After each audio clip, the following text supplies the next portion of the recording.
Hello everyone and welcome to my channel. This is Leo.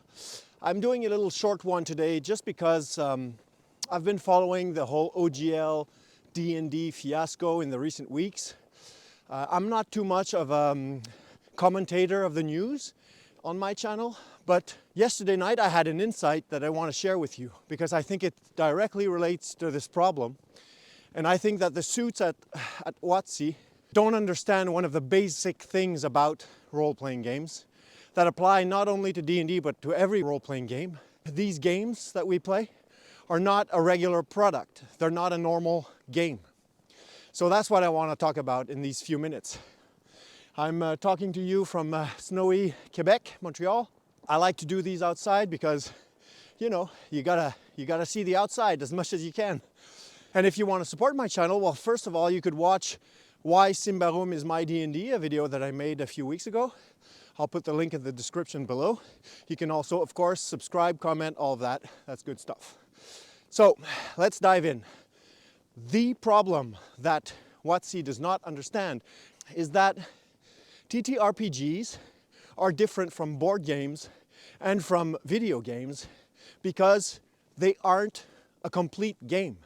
A ttrpg out of the box is just a book, or maybe it's a few maps, a few tokens, a few minis.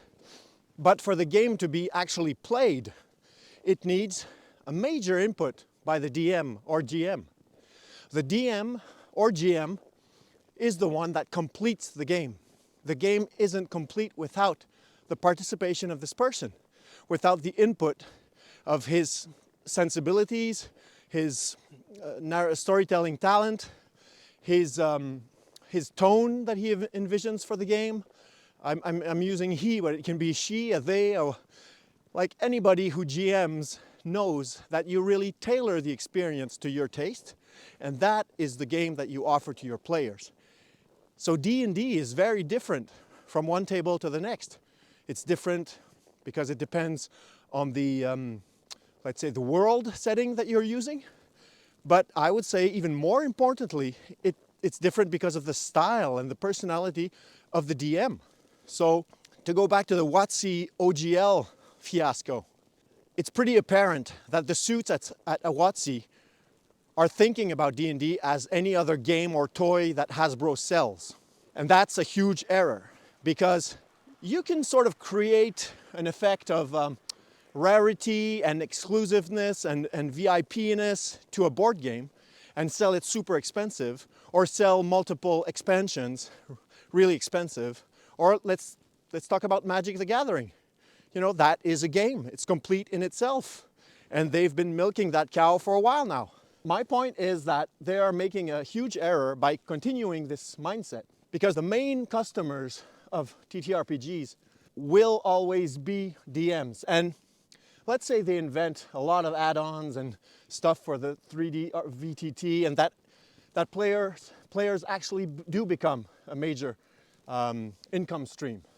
That doesn't eliminate the fact that the DMs are the ones that keep the product alive because they complete the game.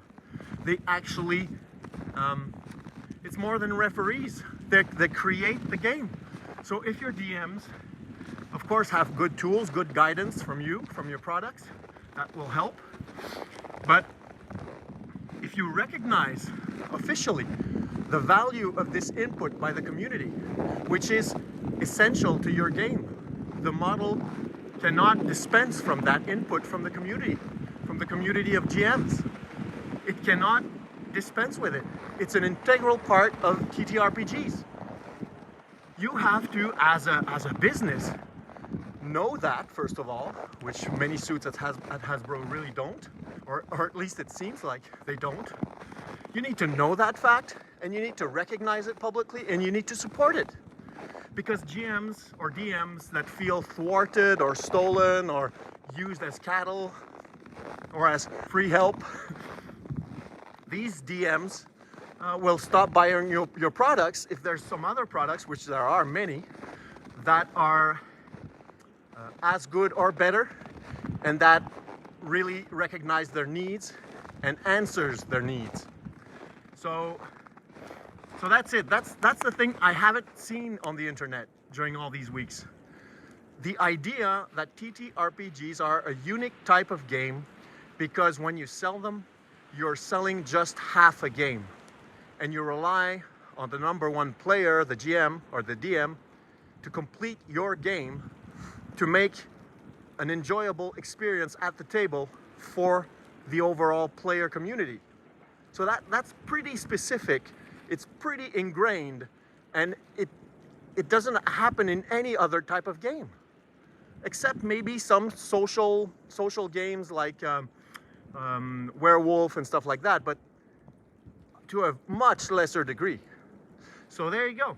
That's my insight for today. I'm really curious to know what you all think about this.